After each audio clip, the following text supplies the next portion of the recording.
Good morning. It's April in Atlanta, Georgia. Spring is here, flowers are blooming, and it's time to interview.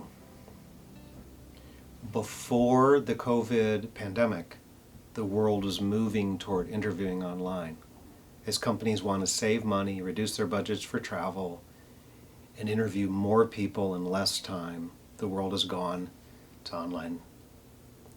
Now, travel will be limited for a long time. People will interview, and for all we know, companies will just move to online from now on. We're not sure. Let's get ready for what's happening now. Most of what's in this video would be helpful for anyone. If you stutter, interviewing online can be extra difficult. I want to handle 4 key points today. 1, set up your physical space. Be ready. Make sure that it is set up for your best interview that you can do. Number 2, predict the questions. You can go online and find the top 10, top 20 questions. If you've done an interview, you probably know 7 out of 10 that you're going to get. Do your best to know as many as you can before you hear them. Number 3, how to reduce your anxiety, your nervousness before you log on. Number 4, how to practice your interview the day before and the day of.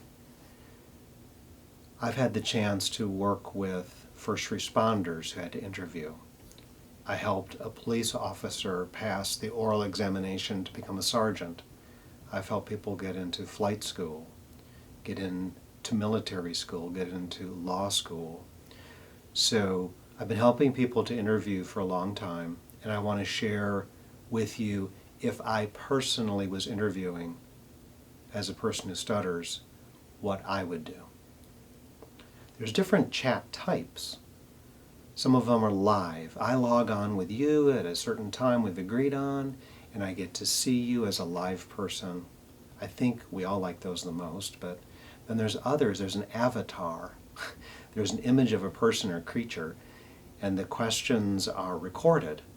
And then they're filming and listening to my answers, and then they go through all of the candidates, and I get a thumbs up or a thumbs down somewhere down the road. The other could just be logging online, and maybe there's written questions, and again, I'm supposed to film myself and record myself to be scrutinized later.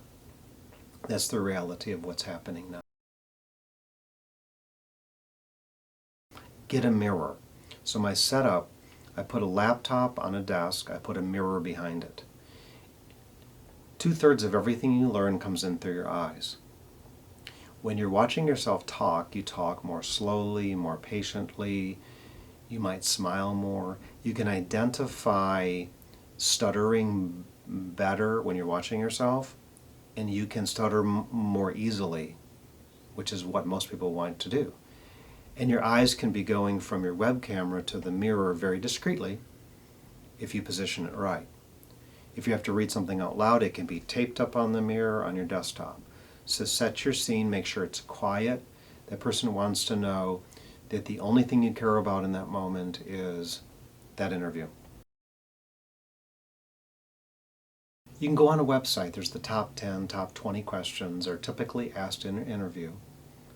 If you've ever interviewed before, you'll probably be able to guess 7 out of 10.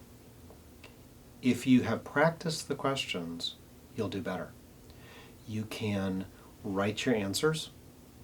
You can mark them into phrasing. Practice them over and over again. The more familiar you are with what you will say, the better. I also recommend, if you stutter, to disclose you stutter. Before the interview, you might send them an email and say, just want you to know that I have a stutter.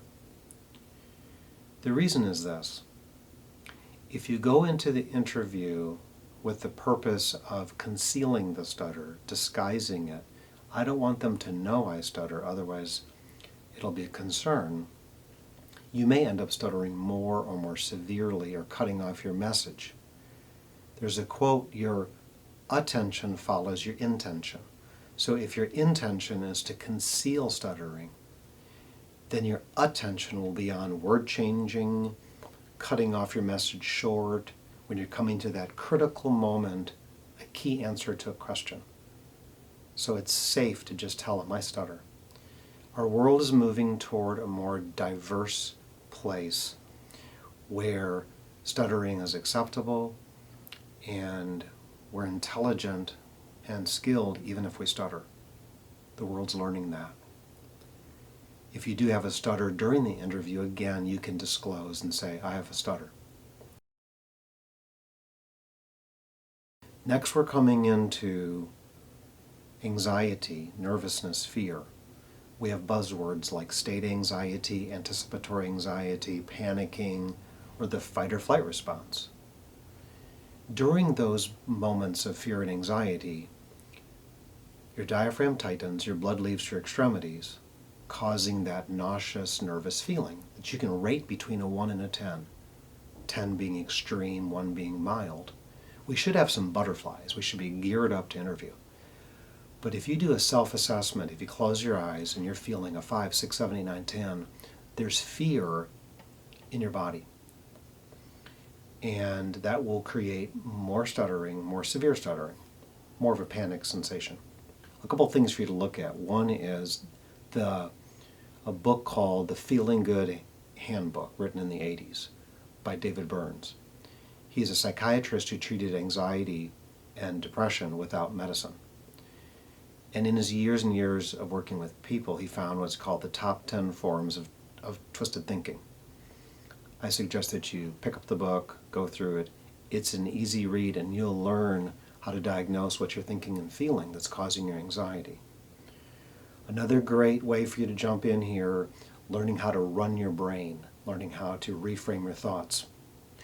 3 questions I ask myself and ask other people all the time come from Bandler and Grindler, and they're called the meta-model questions.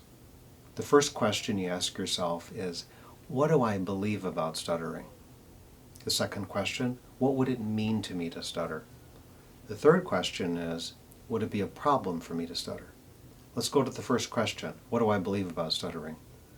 If you follow that, a belief about stuttering means that you project your thoughts. If I stutter, the person will think less of me, they won't want me to be a key account executive, they won't want me to be with customers and clients. That's called a belief about stuttering. The second one is, what does it mean to you to stutter? The meaning you attach to it. That's when you personalize your stuttering. If I stutter, I'm messing up, I'm failing, I've gone to speech therapy, I shouldn't stutter. The third one is it a problem for me to stutter? So as I'm about to interview, and I ask myself, is it a problem for me to stutter? And my brain says, yes, it's a problem for me to stutter.